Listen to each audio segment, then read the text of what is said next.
Полни раце работа имале двете комунални претпријатија во Охрид и Струга ова лето. Големиот број туристи кои минаа оваа сезона низ туристичките центри оставија и голем смет зад себе. Дневно во просек во Охрид комуналците собирале по 50 тони отпад, додека во Струга и по 90. Работниците работеле во 3 смени за навреме да се складира отпадот од градот на депониите. Ето се работеше во 3 смени.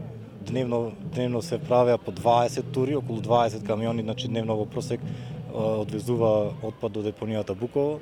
Се празнеа корпите за ситен отпад по Кеот и по централното градско подрачје, како и миење на улиците секоја вечер со цистерна која што исто така беше набавена токму за шпицот на сезоната. Во зимскиот период е смален, реално смален е обемот на работа, можеби преку 300%. Значи овие 20 на 30 на дена работевме скоро 3 пати, подигавме скоро 3 пати повеќе. Од Охридски комуналец велат за жал и ова лето на високо ниво била несовесноста на граѓаните кои фрлале каде што ќе стигнат.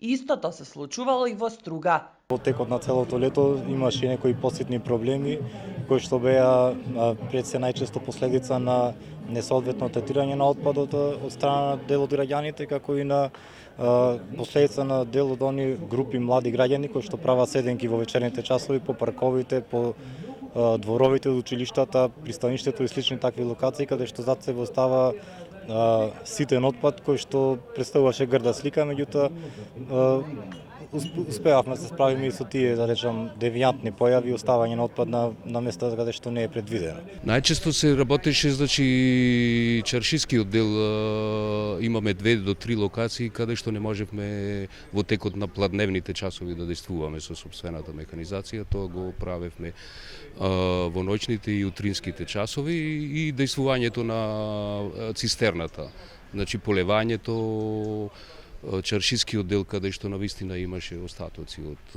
флеки, од сладолед, од други нечисти материи. Според информациите од двете комунални претпријатија, обемот на работа ова лето бил зголемен дури за 300% повеќе од зимската сезона.